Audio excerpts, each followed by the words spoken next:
Hello friends, स्वागत है आप सभी का हमारे YouTube channel Divya steno classes में।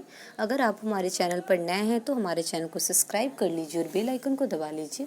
आज का डिक्टेशन 85 वर्ड पर मिनट पर मई मंथ के मैगजीन का प्रतिलेखन संख्या 7 है। अगर आपने अभी तक हमारे अप्रैल मंथ के मैगजीन का या फिर मार्च मंथ के मैगजीन का कोई भी डिक्टेशन नहीं लिखा हुआ है तो आप उसको हमारे चैनल के प्लेलिस्ट पर से देख सकते हैं।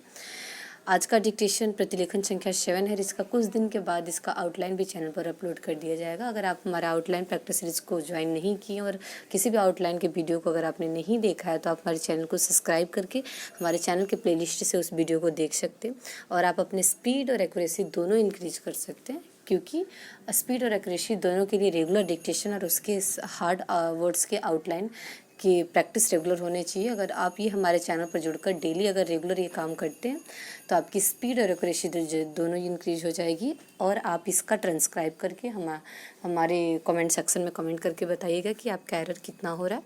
तो चलिए स्टार्ट करते हैं हम अपना डिक्टेशन। स्टार्ट। महोदय, केंद्रीय समाज कल्याण बोर्ड का अध्यक्ष पद संभालने के बाद समाज से सीधे नियमित संवाद की चाहत पनपी।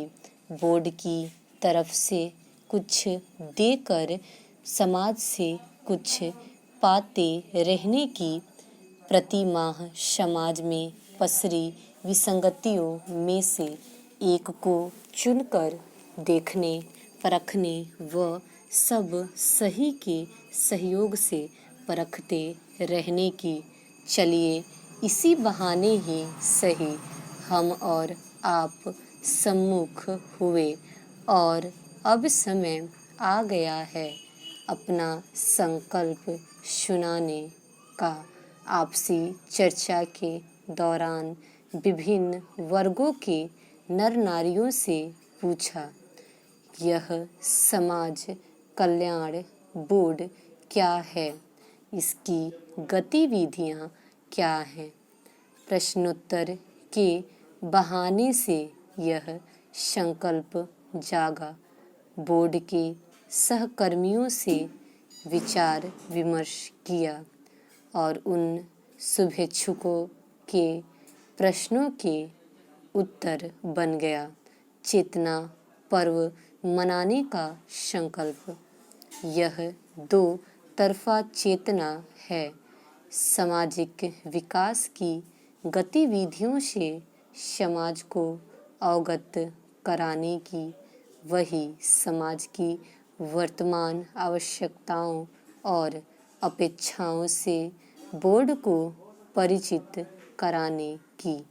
एक बार फिर समाज को जागते रहने का आह्वान करने की आवश्यकता हो गई है। हमारे चारों तरफ जो कुछ हो रहा है, जिसे पढ़ सुनकर हमारा मन व्यतीत होता है, क्या वह सब समाज के हाथ पर हाथ धरे बैठे रहने का परिणाम नहीं है?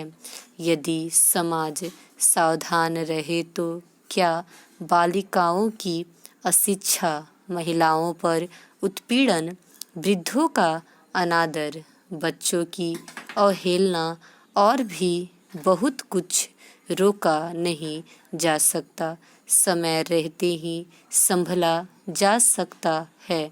इसलिए समय आ गया है कि अब एक बार हम पुनः अपनी बस्ती के सबसे ऊंचे स्थान से समाज के सभी वर्गों के लोगों की आवश्यकताओं का ध्यान रखते हुए उनका कुछ कल्याण करें। और सौभाग्यवश इसी बहाने से ही पिछले माह दिल्ली के कुछ स्वैच्छिक संगठनों द्वारा निकाली चेतना यात्रा को समर्थन और सहयोग देकर बोर्ड ने अपना संदेश समाज के समर्थन और एक हिस्से में पहुंचाकर अपनी ओर से पहल कर दी। इस पहल के तहत ही बोर्ड ने इस संकल्प को पोस्टरों पर अंकित कर समाज में प्रचारित किया। संयोगवश इन्हीं दिनों महिलाओं पर बढ़ते उत्पीड़न के विरुद्ध जन जागरण के लिए संस्थाओं द्वारा विभिन्न कार्यक्रम आयोजित किए जा रहे हैं। सच तो यह है कि नारी जो समाज की धुरी है, उसकी समस्याएं न केवल नारी की समस्याएं नहीं हैं, वे समस्याएं उन सब की जिनकी वह धुरी है, अर्थात नारी समस्या संपूर्ण समाज की समस्या है। स्टॉप।